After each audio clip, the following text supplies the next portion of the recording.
He had big shoes to fill. He did.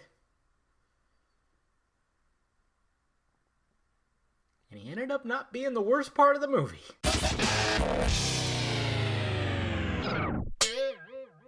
What's happening, film friends? Dave the Film Junkie here, bringing a film review of Aladdin! Live action! Aladdin, of course, is directed by Guy Ritchie, which is also intriguing. He also co-wrote it. He's part, him and John August wrote the screenplay.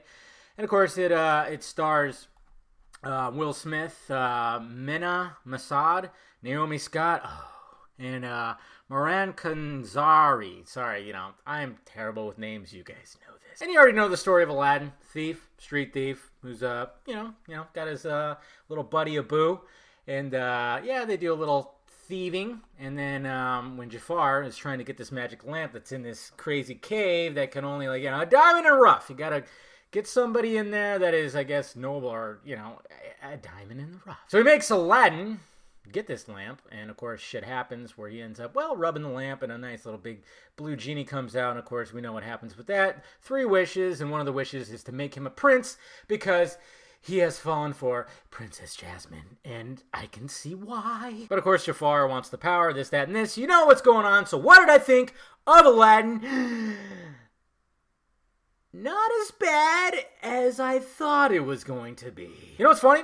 When I was watching this, I got a little worried. I really did, because when it first starts off and you're establishing the story of Aladdin, of Jasmine, of even Jafar, I was going, okay, this is not that bad. This is actually, I'm curious to see. I mean, I'm not big on the Disney animated movies. I'm just not. I think I've said that before. So I haven't seen Aladdin since I was a kid. I meant to watch it just to refresh my brain, but I didn't, so whatever. But I know the beats. I know the familiar beats. I know the lamp, the genie, and how the genie is. Like I said, Will Smith had some big shoes to fill, because when you think genie, you think Robin Williams. It's synonymous. It really is. That's why people were just totally just not about this. But I'm glad that Will Smith, of course, like he does with everything, Will Smith made it his own. But before Will Smith shows up, I was actually going, all right, this is not bad.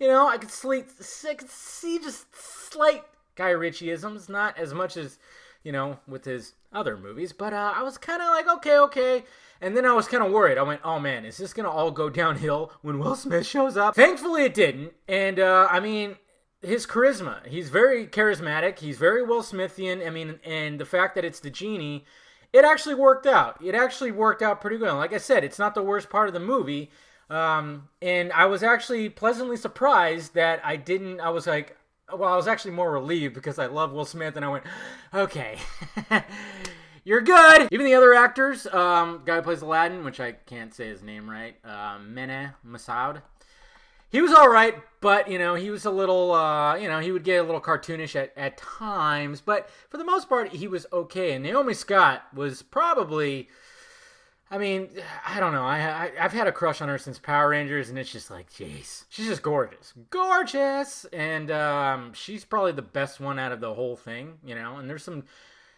moments where, it gets a little cheesy, but it's Aladdin. They have the songs, A Whole New World, and, Never Like a Friend Like Me, and people in my theater actually clapped when those moments happened. Die-hard Aladdin fans, and that's what this movie's for. There's some cheesy and cringy moments where they just go way over the top.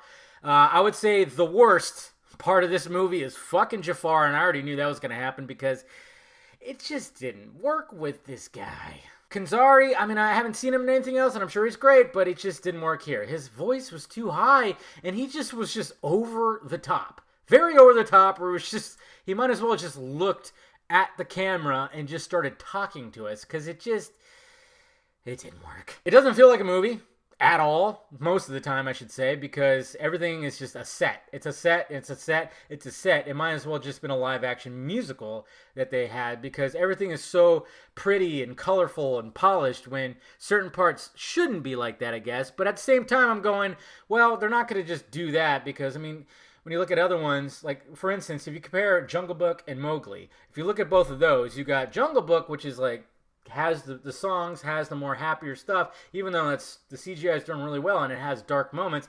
You look at Mowgli and you're going, oh shit. I actually would want to see a dark version of Aladdin that didn't have all the stuff. bare bones and just a little bit darker, because it feels like it's just a live action musical, like you're seeing on an actual set in a theater. So it's a little too polished for me. Like Aladdin, he's supposed to be this thief who barely has any money, and he's got like this perfect hair with this perfect wave that just goes. It bugged the fuck out of me because I was like, dude. But at the same time, Guy Ritchie did the same thing with King Arthur, and that's what I'm like, Guy Ritchie, please go back to doing your British gangster movies, please, or finish your Sherlock Holmes trilogy. Do that. And then go back to your British gangster movies. Because, I enjoyed King Arthur, but there's just things that bother me with that. But yeah, with this, Jafar was by far the worst part of this whole thing. And like I said, Will Smith was actually fine. I actually dug it. And yeah. So overall, who's this movie for? It's not for me. I'm not going to put it on the favorite wall of 2019.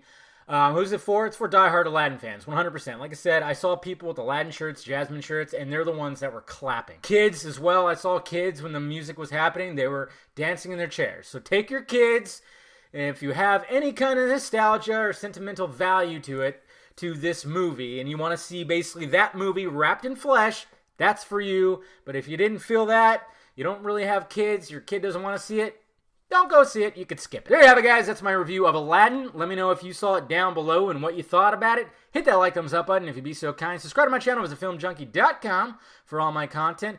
Follow me and all that social media stuff right there. Instagram, Twitter, Facebook, Patreon if you want to help out the pirate ship.